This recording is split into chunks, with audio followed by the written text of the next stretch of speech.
أنا شيماء حسام، فأهلا بيكم لو أول مرة تشوفوني، وأهلا بيكم كمان مرة في فيديو جديد. فيديو النهاردة هنتكلم فيه عن دروس اتعلمتها على مدار سنة 2024. فلو كنتم جداد في القناة فما تنسوش انكم تعملوا لايك شير سبسكرايب، ويلا بينا نبدأ الفيديو.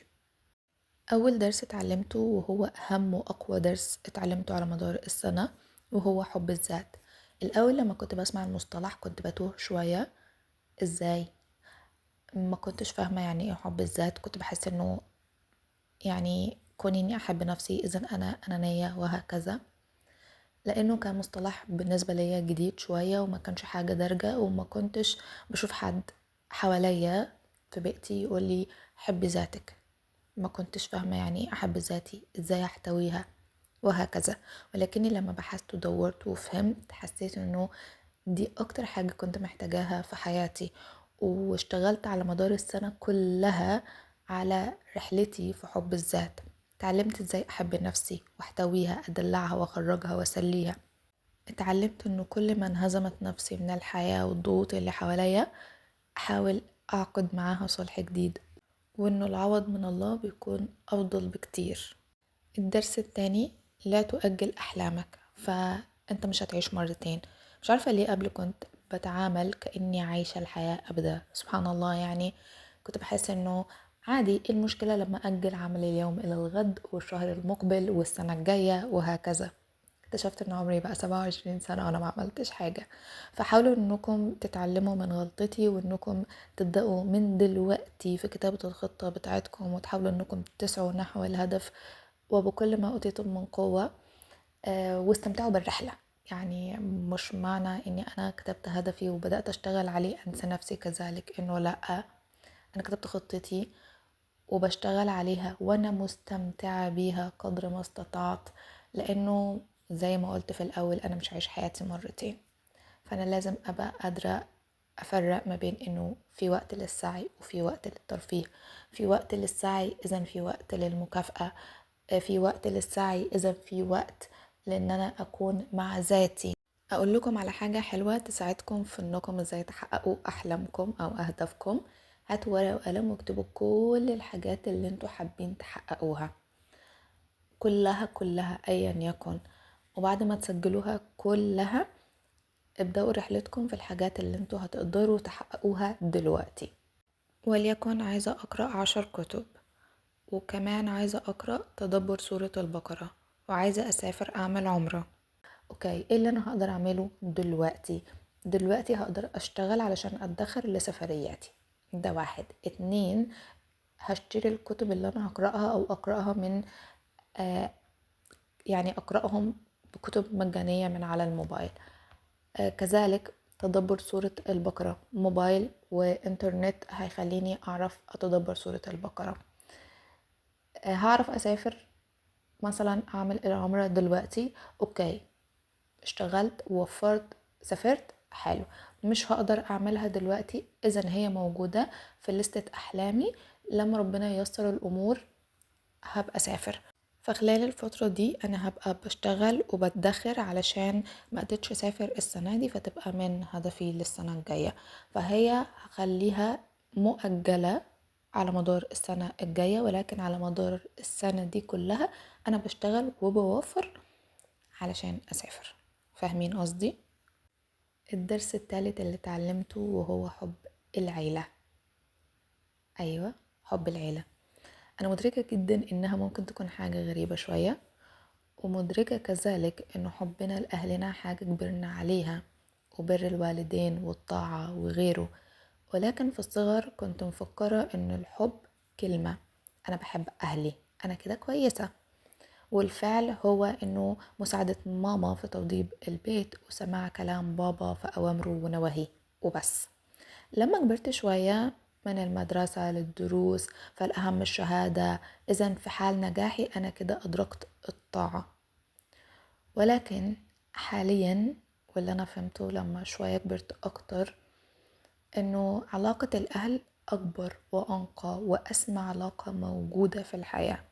تخصيص وقت للأهل، وقت حقيقي، وقت بنتجمع فيه، مش كل منا على موبايله، وقت للحكي، للعب، للتسلية، وقت لصناعة ذكريات جميلة، وقت طيب نحب نرجع ليه في وقت الفرح والكرب، وقت لتقديم الهدايا بدون مناسبة.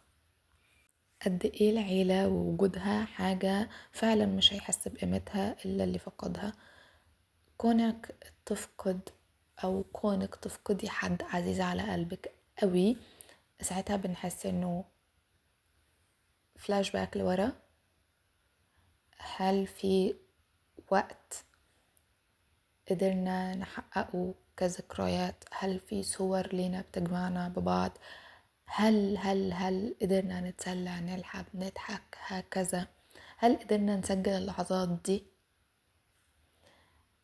لحظة إدراك لما بابايا توفى، حسيت انه الدنيا بقت شوية غريبة قوي عني، وانه انا في متاهة. ولحظة إدراك برضو إن أنا ماليش صور مع بابايا كتير. كانت صور أغلبها بالموبايل، هي صورة واحدة بس اللي كنا متصورينها. كنت في ثانوي، ما قبل ذلك وما بعده ما فيش، كانت عبارة عن صور على الموبايل ومش كتيرة لأن بابايا ما كانش بيحب يتصور. كان في ذكريات، طبعا كان في ذكريات كتير لذيذة وحلوة ومسلية، ولكن للأسف مفيش حاجة ممكن نسجلها زي فيديوهات مثلا. كان لي فيديوهات قدرت أصورها له الحمد لله، بس كفيديوهات أكتر أو نصنع أجواء أكتر أو نتصور أكتر، كانت لحظة إدراك إنه في حاجات ما قدرتش أعملها قبل. هنا حسيت إنه الحياة بتعدي في لحظة، وانه قد ايه مهم ان احنا نستمتع بكل لحظة في حياتنا ونحاول نستغلها قدر ما استطعنا. ما نخليش متاهة الحياة والدوام بتاعتها تاخدنا، وانه ننسى نفسنا وننسى اهلنا وننسى اللي حوالينا ايا كان نوع العلاقة. فبحس انه مفيش اجمل من كون ان يبقى في صور، في فيديوهات، في ذكريات، في حاجات بنصنعها بحب عشان يبقى في اجواء لما نيجي نكبر شوية نفتكر انه كان في ما بيننا أيام لذيذة. عمرنا اللي بيعدي وبيكبر، صورتي لما كنت صغيرة، هنا لما كنت في ثانوي، كذلك في الجامعة، ولما بقيت تيتا. فاهمين قصدي؟ فصناعة الذكريات وتقديس الأوقات اللذيذة والممتعة مهم جدا. فحاولوا تستغلوا كل لحظة وكل فرصة وكل حاجة انتوا بتمروا بيها في حياتكم، سجلوها بالطريقة اللي تناسبكم، إن كان من خلال صور، تدوين، فيديوهات، اللي يناسبكم اعملوه. أهم حاجة يبقى عندكم حاجة تقدروا ترجعوا لها. رقم 4، اتعلمت معنى النجاح. زمان كنت متخيلة انه النجاح هو مدى تقدمي في شيء انا بعمله ايا يكن هو ايه. كنت متخيلة انه البداية هي نقطة التحول. على سبيل المثال، انا اتعلمت حرفة يدوية، اتقنت الحرفة، صنعت منتجات كتير، كل ما كتر منتجات اذا انا حد شاطر. طب اوكي، انا اتعلمت الحرفة دي، طب ما نتعلم حرفة تانية تساعد الحرفة الاولى في مزيد من التألق للقطعة ونروح بيها لعالم تاني. كنت متخيلة ان انا كده شاطرة. كنت متخيلة ان انا كل ما اكتر في مواهبي او هواياتي، وبالاخص لو هي هوايات ليها علاقة ببعض، فاذا هي هتخدم بعض، فده حلو في المجال ده. طب ايه المشكلة انه انا اتعلم حاجة تانية خالص ملهاش علاقة بالحرف وليكن، تساعدني تكون مصدر دخل تاني؟ طب انا هشتغل الاولاني ولا هشتغل التاني؟ طب انا كده شاطرة، عندي هوايات كتير وعندي اكتر من حاجة تساعدني وتخدمني في المستقبل بالنسبة للشغل، ايا يكن الهاند ميد عموما حاجة حلوة، وهكذا. اكتشفت ان انا بشتت نفسي. ايه اللي انا بعمله ده؟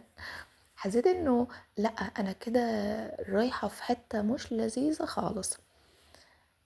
لحظة إدراك السنة دي إن النجاح الحقيقي هو الإصرار على النجاح، هو بكل بساطة الاستمرارية.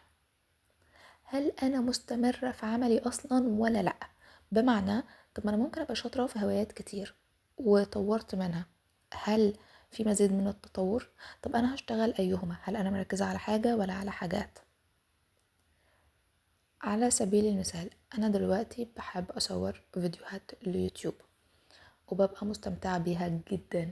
هل في استمرارية لأن أنا أنزل فيديوهات بشكل متكرر أو مستمر على مدار الشهر علشان يوصل لعدد كبير من الناس فيبقوا مرحبين بيه، حابين المحتوى، حابين يشتركوا، يعملوا شير، لايكات وهكذا؟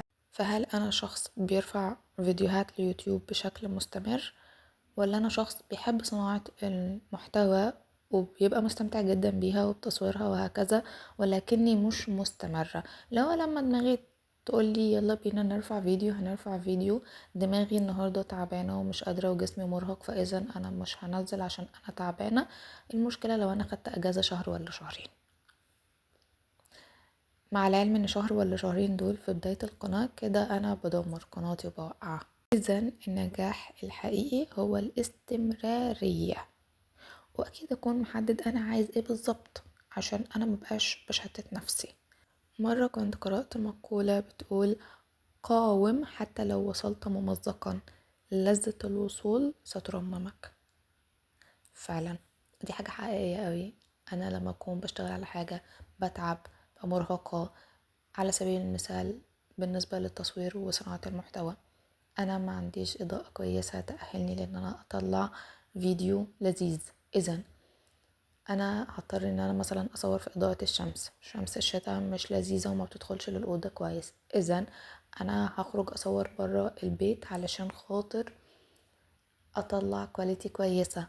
طيب لو انا مستمرة على ده، موضوع مجهد ان انا عشان اصور فيديوهات واكون مستمرة ان انا اخرج من البيت كل يوم عشان اقدر اصور فيديوهات او حتى ولو مرتين في الاسبوع. موضوع مرهق ان انا اكون مستمرة لان اكيد بطبيعة الحال هيبقى في ايام بوقع، فلازم يبقى عندي فيديوهات متخزنة للايام اللي انا بوقع فيها. موضوع مرهق نفسيا، في ضغط كبير لانه مفيش احلى من الاضاءة الطبيعية. الاضاءة الصناعية مش بتعوض، فالموضوع بيبقى صعب. مش مشكلة، هنقاوم، هنحاول ان احنا ما عندناش مايك هنصور او هنسجل في وقت ما بعد نص الليل. هضطر ان انا اسهر واجي على نفسي لان انا امنتج الفيديو، ان انا اسجل الفويس وهكذا. فالموضوع مرهق، بس لما ارفع الفيديو والاقي في ناس شافته، ناس عملت لايكات، كتبت كومنتات، عملت شير، انا هبقى مستمتعة. تعبت بس حصدت. رقم 5، التسامح. زمان كنت متخيلة ان التسامح لازم يكون بعد الاعتذار، بمعنى ان انا وواحدة صاحبتي على سبيل المثال حصل خلاف ما بيننا، انا ما غلطتش فيه بس هي غلطت في حقي، فانا مش هسامحها الا لما هي تيجي تقولي انا بعتذر، ويا قبلت الاعتذار يا ما قبلتوش. بس المهم ان انا مش هينفع اسامح قبل ما هي اللي تعتذر. المشكلة لو انا اللي رحت وقلت لها اوكي انا ما بحبش الفعل الفلاني، لو سمحتي ما تكرريهوش. ده كان مفهومي عن التسامح وقتها، ولكني أنا جاية النهاردة أتكلم تحديدا عن التسامح للأشخاص اللي احنا ما اخترناش وجودهم في حياتنا. يعني ايه؟ يعني أهلي، عيلتي. أنا ما اخترتش وجود لأهلي أو عيلتي في حياتي.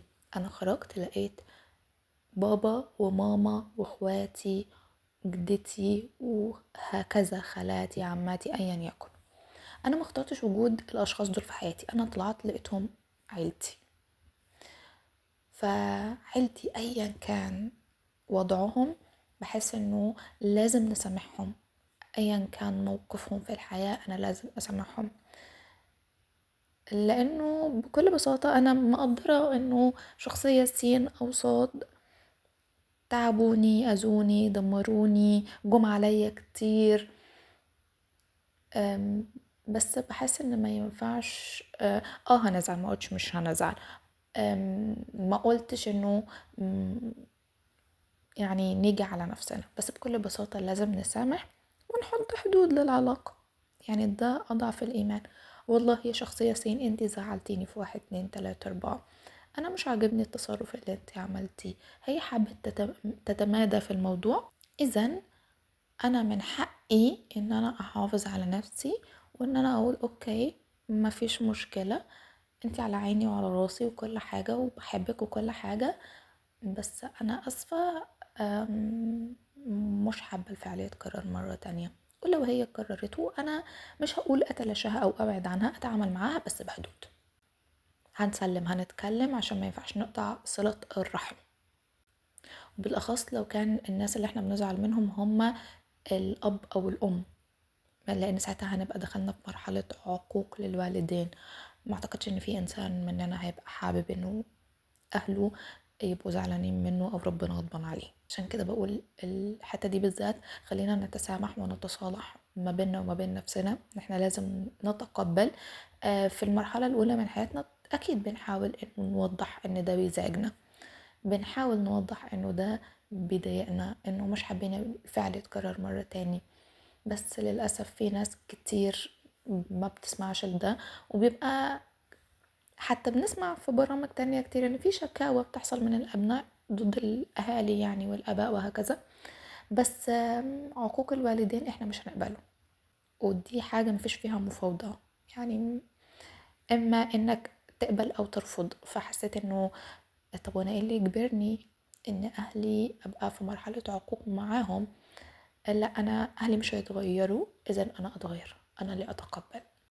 الحياة دار فناء، والآخرة هي دار البقاء، وأنا عايز آخرتي. إذا أنا هسامح عشان موصلش لمرحلة عقوق، عشان أكسب آخرتي. ده اللي أنا عايزة أوصله من كل الكلام اللي أنا بقوله.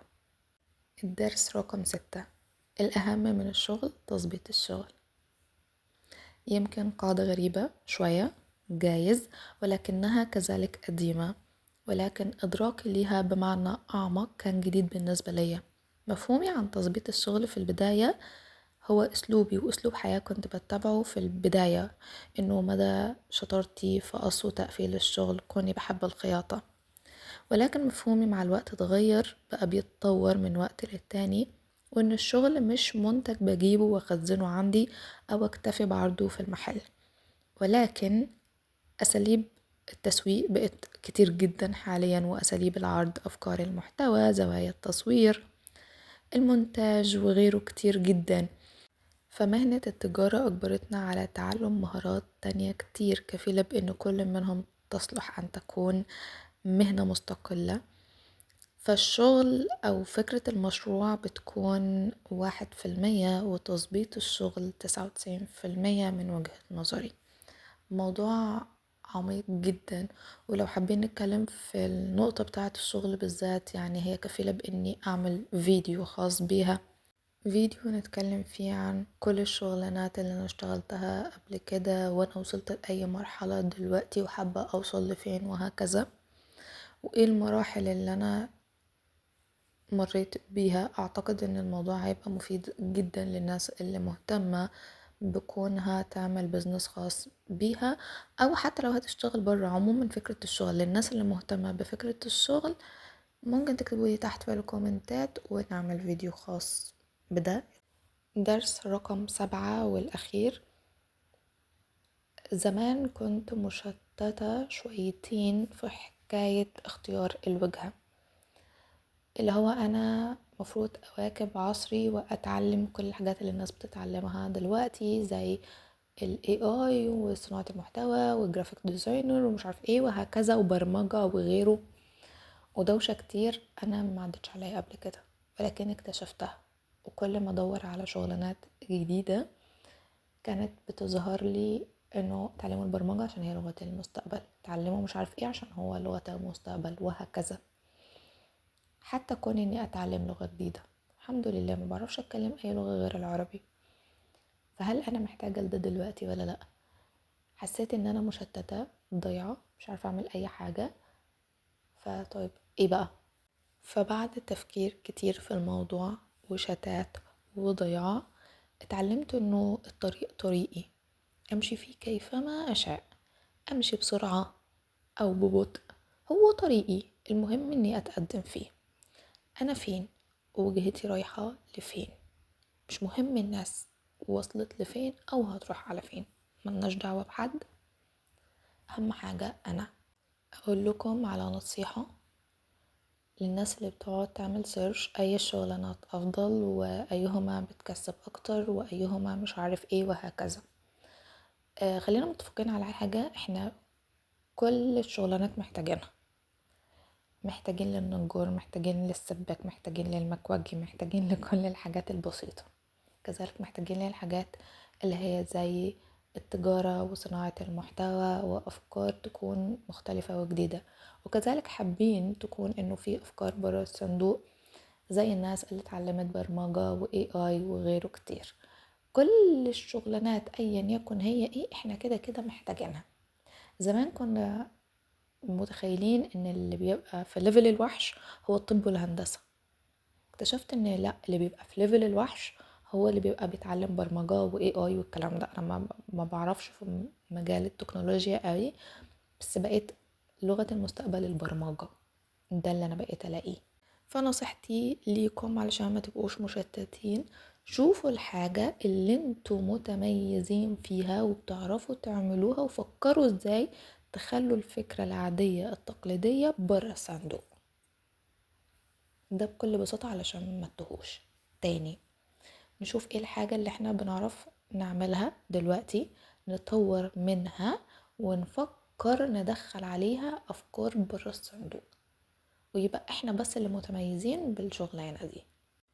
وكوني بقيت متميز انا بس اللي بشتغلها، هقدر اورد لناس كتير ايا كان بقى يعني طبيعة الشغل. وليكن بشتغل في التجارة بس بشكل متميز، هعرف أورد لناس كتير لأني صنعت منتج مختلف، ناس كتير حبيته وناس كتير عايزة تشتغل فيه، فهعرف أدخل فلوس كويسة. وأنا ببقى شايفة إنه مستوى دخلي معتمد على شطارتي وأنا قد إيه متميزة في مجال التسويق، لأن أيا كان نوع الشغلانة في الوقت الحالي بيبقى معتمد على التسويق. خليني اقول لكم ان احنا بكده يكون وصلنا لنهاية الفيديو، علشان مش حابة اطول عليكم اكتر من كده، فكونوا بخير والى اللقاء.